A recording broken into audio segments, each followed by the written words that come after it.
Hello dear students. अभी तक हम लोग सॉलिड स्टेट के दो पहले पार्ट्स स्टडी कर चुके हैं। फर्स्ट पार्ट में टाइप ऑफ द सॉलिड्स और सॉलिड्स के जनरल कैरेक्टर हम लोगों ने पढ़े थे। सेकंड पार्ट में हम लोग packing efficiency, density, radius ratio और पैकिंग पैटर्न्स इन पर्टिकुलर चीजों को पढ़ के आए हैं। और ये लास्ट पार्ट है हमारा सॉलिड स्टेट्स के अंदर, डिफेक्ट्स इन सॉलिड्स। डिफेक्ट्स या इम्परफेक्शन या डिसऑर्डर, कुछ भी समझे, ये बड़ा ही सिंपल सा टर्म है।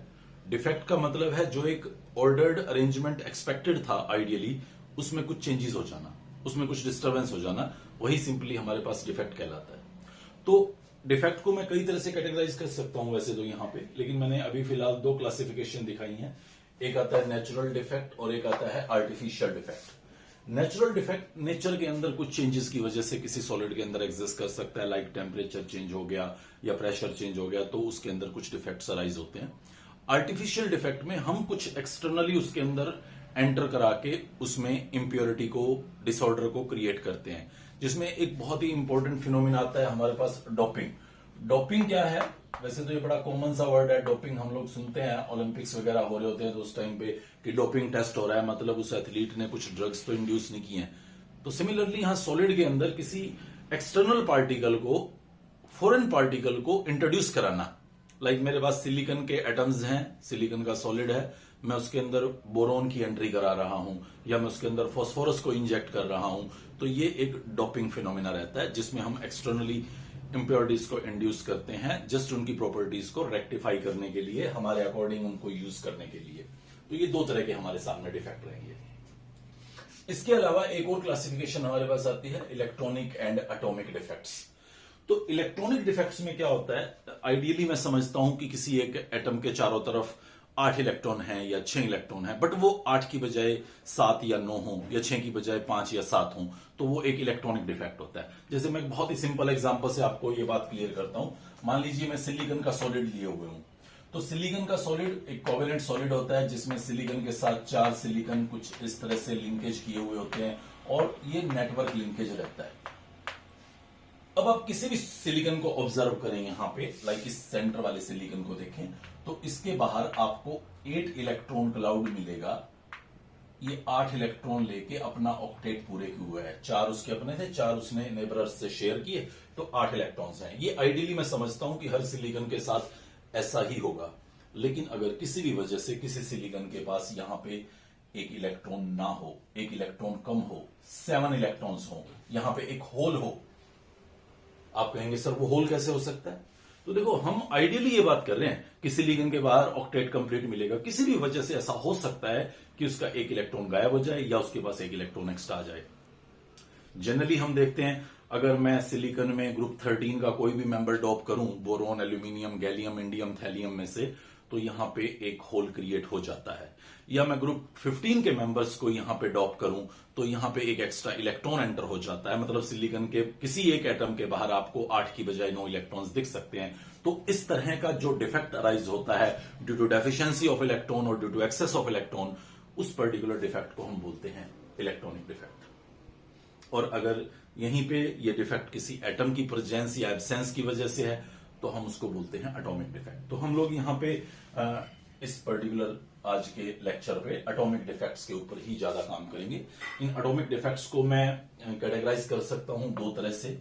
एक हमारे पास आता है लाइन डिफेक्ट और एक हमारे पास आता है पॉइंट डिफेक्ट। पॉइंट डिफेक्ट में किसी एक पर्टिकुलर पॉइंट पे प्रॉब्लम रहती है, मतलब किसी एक पर्टिकुलर पॉइंट पे एटम बदल गया है या एटम गायब हो गया है या वहां पे कुछ चेंजेस हो गए हैं, एक स्पेसिफिक पॉइंट रहता है उसके ऊपर, वो पॉइंट डिफेक्ट होता है। जबकि लाइन डिफेक्ट में एक एरे ऑफ द एटम्स में ही पूरी डिस्टर्बेंस होती है उनके अरेंजमेंट के अंदर। तो अगेन हमारा यहां पे फोकस रहेगा पॉइंट डिफेक्ट्स पे। ये पॉइंट डिफेक्ट्स भी दो तरह से कैटेगराइज्ड हैं। एक हमारे पास आता है स्टोइकियोमेट्रिक डिफेक्ट और एक हमारे पास आता है नॉन स्टोइकियोमेट्रिक डिफेक्ट।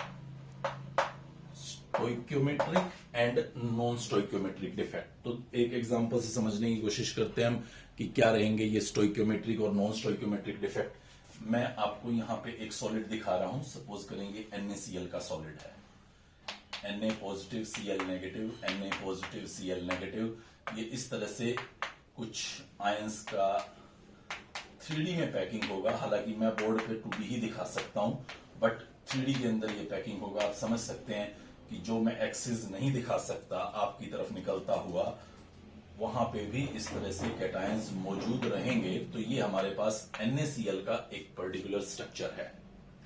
अब मान लीजिए मैं कहता हूं कि एक Na और एक Cl गायब हो गया, तो NaCl में एग्जैक्टली Na और Cl की जो रेशियो है आयंस की, वो 1:1 है।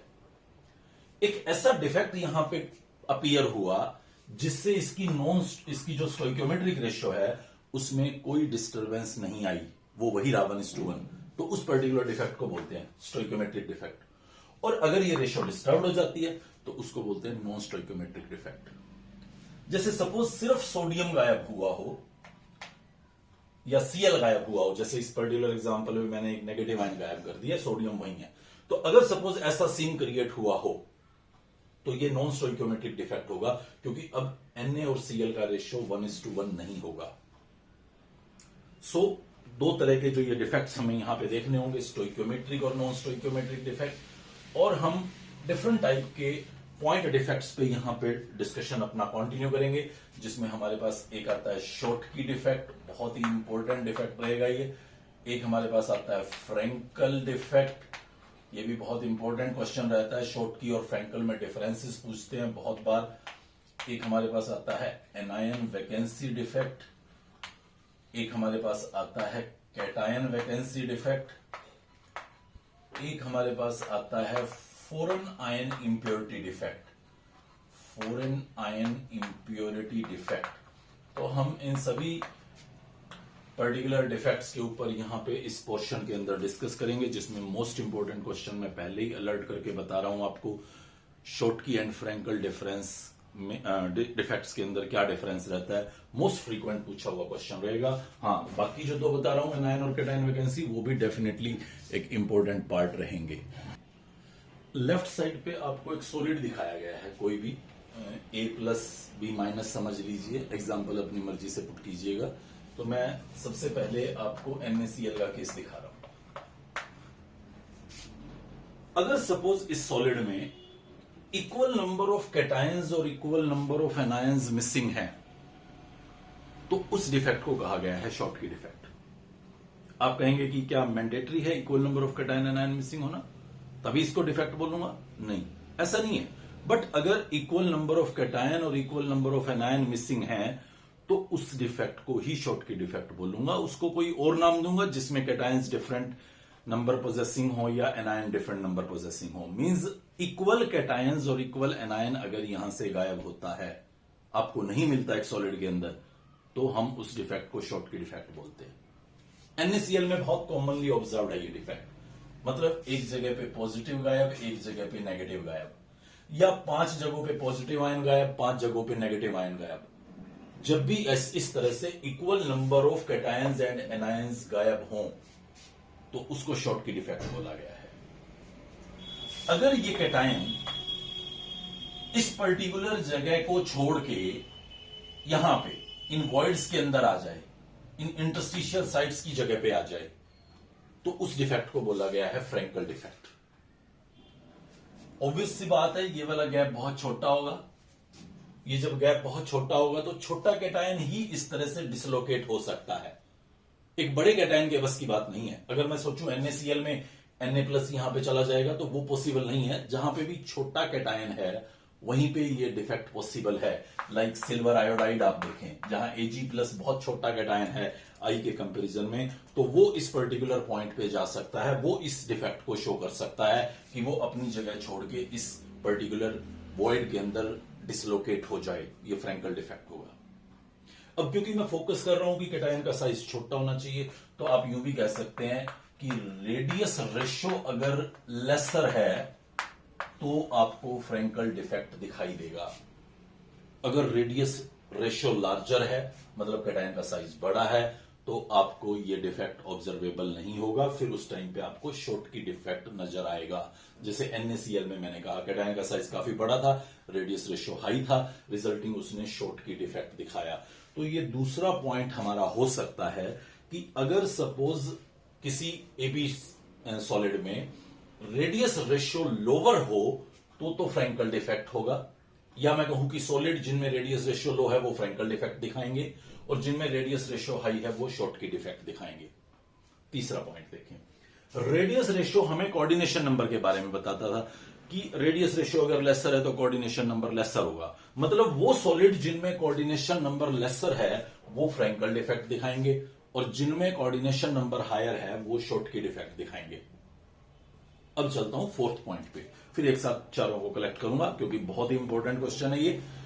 आप देखें शॉर्टकी डिफेक्ट में क्या हुआ था, एक कैटायन और एक एनायन गायब हो गया था। यूनिट सेल के वॉल्यूम पे, आपके उस सैंपल के वॉल्यूम पे कोई फर्क नहीं पड़ा। सी हियर डेंसिटी जो होता है वो हमारे पास मास पर यूनिट वॉल्यूम होता है। आपने जब यहां से कुछ कैटायंस और कुछ एनायंस को गायब किया होगा, वहां होल बने होंगे, उससे लैटिस के वॉल्यूम पे कोई फर्क नहीं पड़ा, बट मास डिक्रीज हो गया। तो वॉल्यूम कांस्टेंट रहा, मास डिक्रीज हो गया, मतलब डेंसिटी डिक्रीज होगी। जबकि फ्रैंकल डिफेक्ट में कैटायन ने जस्ट अपनी जगह बदली, यहां पे ही रहा, इसी लैटिस के अंदर ही रहा, इस पूरे सॉलिड के अंदर ही रहा, वॉल्यूम में तो कोई चेंज आया नहीं, मास में भी कोई चेंज नहीं आया था, रिजल्टिंग डेंसिटी वहां पे कांस्टेंट रहेगी। सो इन चारों पॉइंट्स को दोबारा रिकलेक्ट करें। Schottky where equal number of cation and anion are missing, Frenkel जहां पे कैटायन डिसलोकेट होके इंटरस्टिशियल साइट पे चला जाता है। फ्रैंकल डिफेक्ट वहां होगा जहां रेडियस रेशियो लो है, शॉर्टकी वहां होगा जहां रेडियस रेशियो हाई है। फ्रैंकल वहां होगा जहां कोऑर्डिनेशन नंबर लो है, शॉर्टकी वहां होगा जहां कोऑर्डिनेशन नंबर हाई है।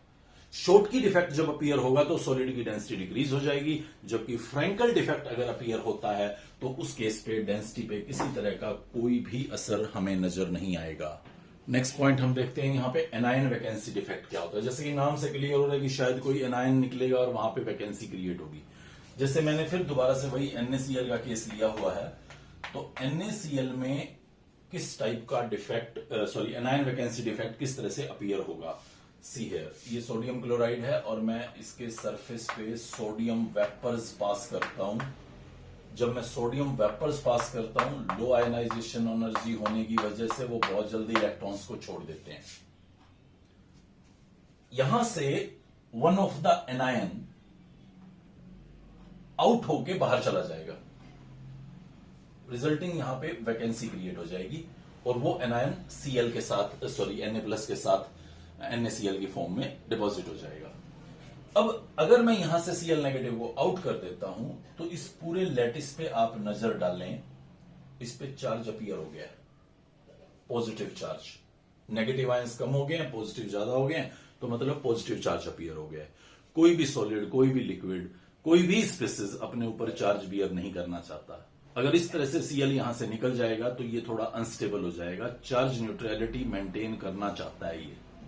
रिजल्टिंग उस नेगेटिव चार्ज जो यहां से निकला है उसको कोप अप करने के लिए, उसको मैनेज करने के लिए ये यहां से इस इलेक्ट्रॉन को यहां ट्रैप कर लेता है, या मैं कहूं इलेक्ट्रॉन इस एनायन की जगह पे ट्रैप्ड हो जाता है। तो इससे लैटिस को तो कोई दिक्कत है नहीं, वो तो इलेक्ट्रिकल न्यूट्रलिटी मेंटेन रख रहा है। Cl नेगेटिव यहां से बाहर चला गया, एनायन गायब हो चुका है, रिजल्टिंग इस पर्टिकुलर डिफेक्ट को बोल रहा हूं मैं anion vacancy defect.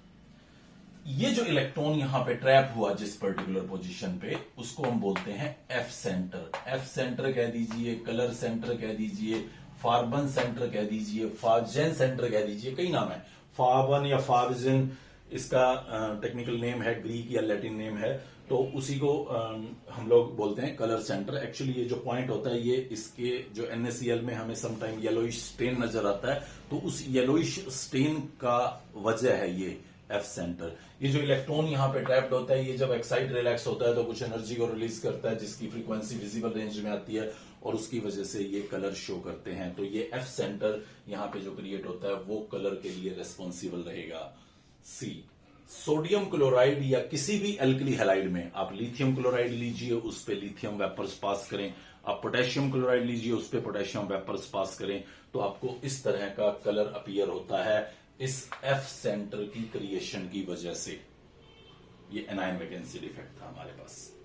Next point हम यहां पे देखेंगे, कैटायन वैकेंसी डिफेक्ट क्या होता है। नाम से तो क्लियर है, कैटायन गायब होना है। फिर मैं वही एग्जांपल आपके सामने पुट किए हुए हूं सोडियम क्लोराइड का। अब मैं इसके अंदर डोपिंग कर रहा हूं, मैं किसी डाइवेलेंट या ट्राइवेलेंट आयन की डोपिंग करता हूं, सपोज कीजिए मैं मैग्नीशियम की डोपिंग करूं या स्ट्रांशियम की डोपिंग करूं, सब 2+ होते हैं। तो मैंने सोडियम क्लोराइड का सैंपल लिया, उसमें थोड़ा सा स्ट्रांशियम क्लोराइड गर्म करके मैं इसके अंदर डॉप करा रहा हूं। तो स्ट्रांशियम आयन क्या करेगा, वो किसी 2 सोडियम आयंस को यहां से आउट कर देगा और 1 सोडियम आयन की जगह पे जाके सेट हो जाएगा। देखो 2 सोडियम क्यों आउट होगा, क्योंकि डाई पॉजिटिव आयन आ रहा है, तो क्रिस्टल को न्यूट्रल रहना है। ऐसा तो हो नहीं सकता कि एक Na+ निकले और वहां स्ट्रोंशियम डोप हो जाए। अगर आप एक Na+ निकाल के स्ट्रांशियम 2+ वहां डालेंगे तो उस लैटिस पे तो पॉजिटिव चार्ज अपीयर हो जाएगा और वो लैटिस को कतई अच्छा नहीं लगेगा, मींस चार्ज बियर नहीं करना चाहेगा। तो वो फिर क्या करता है, वो 2 सोडियम आयंस को यहां से आउट करता है और किसी 1 सोडियम आयन की जगह पे स्ट्रांशियम आयन डॉप हो जाता है। तो इस तरह से ये जो वैकेंसी क्रिएट होती है, इसको हम बोलते हैं केटायन वैकेंसी डिफेक्ट। आप कहें अच्छा जी, अगर NaCl में आप AgCl डॉप करें और Na+ की बजाय Ag+ आए, हाँ, फिर कोई केटायन वैकेंसी नहीं क्रिएट होगी, फिर कोई केटायन वैकेंसी क्रिएट नहीं होगी। इस पर्टिकुलर डिफेक्ट को फिर मैं बोलूंगा फॉरेन आयन इंप्योरिटी डिफेक्ट, जो 5वां टाइप बोला था। भाई किसी एक जगह पे मैं एक्सपेक्ट करता था सोडियम आयन होना चाहिए, बट वहां Ag+ पड़ा हुआ है, या मैं किसी एक यूनिट सेल में एक्सपेक्ट करता था कि कॉर्नर के ऊपर स्ट्रांशियम आयन होना चाहिए, बट वहां मैग्नीशियम आयन पड़ा हुआ है, तो वो तो है simple foreign ion impurity defect. लेकिन यहां पे फॉरेन आयन तो प्रेजेंट ही है, बट साथ साथ केटायन की भी एक वैकेंसी क्रिएट हो गई, क्योंकि आपने एक डाई पॉजिटिव एंटर कराया तो 2 यूनी पॉजिटिव आयंस को यहां से बाहर निकलना पड़ा, मतलब 2 Na+ बाहर निकलेंगे और 1 स्ट्रांशियम एंटर हो पाएगा। तो इस तरह से ये वैकेंसी क्रिएट होगी। आप फिर दोबारा नोटिस करें, 1 स्ट्रांशियम आयन डालने पे 1 वैकेंसी क्रिएट हुई है, 10 स्ट्रांशियम आयन डालेंगे तो 10 वैकेंसी क्रिएट हो जाएंगी, 50 स्ट्रांशियम आयन डालेंगे तो 50 वैकेंसीज क्रिएट हो जाएंगी। अगर मैं एल्यूमिनियम 3+ यहां पे डॉप करूं तो भाई ट्राई पॉजिटिव में डाल रहा हूं तो 3 यूनी पॉजिटिव आउट होने होंगे, मतलब यहां से मैं 1 एल्यूमिनियम अगर डालना चाहूं तो 2 सोडियम आयंस मुझे एक्स्ट्रा आउट करने होंगे, 2 केटायन वैकेंसी जनरेट होंगी on addition of 1 aluminium ion. ये हमारे पास केटायन वैकेंसी डिफेक्ट आता है। 2 तरह के क्वेश्चंस हैं सिंपल से न्यूमेरिकल फॉर्म में, उन दोनों पे भी हम यहां इसी पर्टिकुलर सेक्शन पे डिस्कस करेंगे। ये डिफेक्ट से रिलेटेड 2 NCERT में न्यूमेरिकल्स हैं। फर्स्ट क्वेश्चन को देखें, oxide of iron exist as, ये कुछ अजीब सा FeO लिख रखा है, Fe.96O। एक्चुअली ये नॉन स्टोइकियोमेट्रिक डिफेक्ट जब सॉलिड्स में अपीयर होते हैं तो इस तरह से हम उसको रिप्रेजेंट करते हैं। तो नॉन स्टोइकियोमेट्रिक डिफेक्ट यहां किस तरह से आया होगा, देखें आप, ये मान लो हमारा वो सॉलिड है FeO, जहां 2+ और 2- इस तरह से कुछ ये आयंस प्रेजेंट रहेंगे। जैसे मैं अभी तक एग्जांपल्स में NaCl दिखा रहा था, हालांकि FeO का स्ट्रक्चर भी बिल्कुल वैसा ही होता है जैसे NaCl का होता है FCC, बट आयंस जो है वो +2 और -2 वाले रहेंगे। यहाँ पे ये देखें, +2 और -2 के आयंस यहाँ पे पैक कर रहा हूं मैं, जैसे NaCl में +1 -1 के करता था, C like this। अब due to some reasons maybe aerial oxidation, some of the +2 +3 में बदल जाते हैं, मतलब आयरन के 2+ के आयंस ऑक्सीडाइज हो जाते हैं एयर की प्रेजेंस में +3 में। जब 2 आयंस मैंने यहां दिखाए जैसा कि वो +2 से +3 में बदल गए हैं, तो डेफिनेटली इस लैटिस पे कुछ चार्ज आ गया है, 2 यूनिट पॉजिटिव चार्ज आ गया है। तो उस +2 को खत्म करने के लिए यहां से एक Fe2+ गायब हो जाता है। रिजल्टिंग इस पर्टिकुलर लैटिस में ऑक्साइड का नंबर तो ज्यादा हो जाता है बट Fe का कम। फेरस ऑक्साइड में आइडियली मैं समझता था कि सारे फेरस आयन हैं Fe2+, लेकिन ये जो दिखा रखा है यहां पे खाली 2+ नहीं है, यहां पे Fe3+ भी हैं। वो ऑक्सीडाइज होने से बने हैं और कुछ Fe यहां से फिर गायब हुए इस लैटिस की न्यूट्रलिटी को मेंटेन करने के लिए। ओवरऑल रेशियो डिस्टर्ब हो गया, ऑक्साइड ज्यादा हैं, फेरस फेरिक्स कम है, इसलिए ये रेशियो कुछ ऐसी दिखाई गई है। और मुझसे पूछा जा रहा है कि इसके अंदर आप Fe2 और Fe3+ का रेशियो, परसेंटेज या पैकिंग एफिशिएंसी, पैकिंग फ्रैक्शन या परसेंटेज बताएं। एफिशिएंसी नहीं, पैकिंग फ्रैक्शन या आप पैकिंग परसेंटेज बताएं। तो परसेंटेज निकालेंगे हम, जैसा कि मैंने क्वेश्चन में लिख रखा है। मैं मान लेता हूं यहां पे कि Fe2 प्लस जो है वो x है, तो Fe3 प्लस कितने होंगे, वो होंगे 0.96 माइनस एक्स। टोटल 0.96 थे टोटल मिला के Fe2 और Fe3। अब इस लैटिस को ओवरऑल न्यूट्रल रहना है, इस लैटिस पे टोटल चार्ज 0 रहना है। 2 प्लस पोजेस करने वाले हैं एक्स एटम्स और +3 पोजेस करने वाले हैं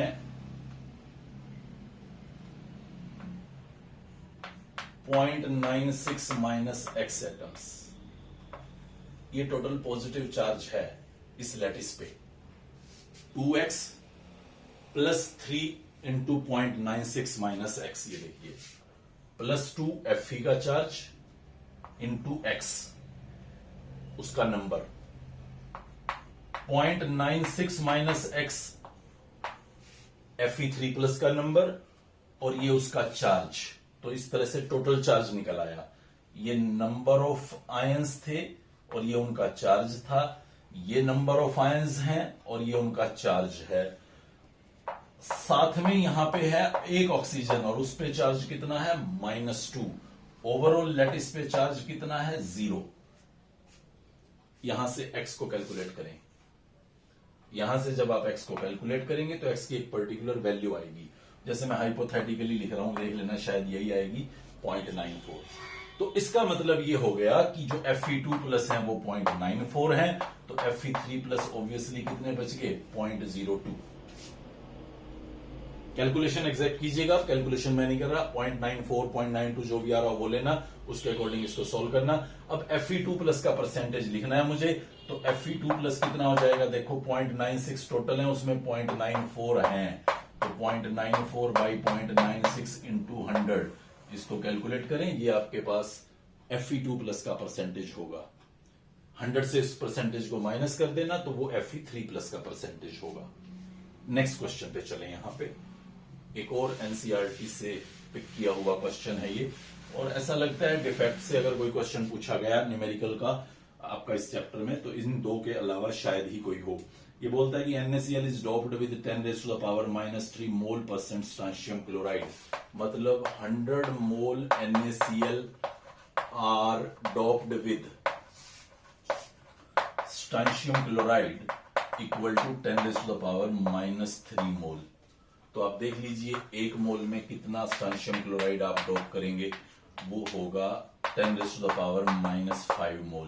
मतलब 10⁻⁻5 मोल स्ट्रांशियम क्लोराइड आपने डोप किया। अब हम पढ़ के आए हैं, आप एक काम करें, यहां पे कितने स्ट्रांशियम के आयन डोप किए वो निकाल लीजिए, ये मोल को नंबर्स में कन्वर्ट कर लीजिए। तो एक मोल ये होता है, तो 10⁻⁻5 मोल में कितने स्ट्रांशियम के आयन्स होंगे। So this is again very simple, ये स्ट्रांशियम के आयन आपने डोप किए। तो अब वो पूछता है कि कितनी वैकेंसी क्रिएट होंगी। तो मैंने जस्ट अभी कैटायन वैकेंसी डिफेक्ट में आपको समझाया कि एक स्ट्रांशियम डालने पे एक कैटायन वैकेंसी बनती है, 10 डालने पे 10 बनेंगी। तो इतने अगर आप स्ट्रांशियम डोप करेंगे तो इतनी ही नंबर ऑफ कैटायन वैकेंसीज यहां पे अपीयर होंगी। तो यही आंसर होगा, ये नंबर ऑफ कैटायन वैकेंसीज होंगी जो स्ट्रांशियम के डोप किए जाने पे 1 मोल NaCl में बनेंगी। अगर वो यहां पे नहीं लिखते इन 1 मोल और खाली लिख देते हैं इन NaCl, तो फिर आपको अपने आंसर में लिखना होगा कि ये पर मोल है, क्योंकि आपने 1 मोल के अंदर कैलकुलेट की है। ये सारा का सारा पोर्शन हमारा था रिगार्डिंग द डिफेक्ट्स, डिसऑर्डर और इम्परफेक्शन इन सॉलिड्स, जहां से आपके पास मोस्ट प्रोबेबली एक 1 मार्क का क्वेश्चन एटलीस्ट पूछा जाएगा। अच्छे से इस पर्टिकुलर चैप्टर को प्रिपेयर करें। Good bye.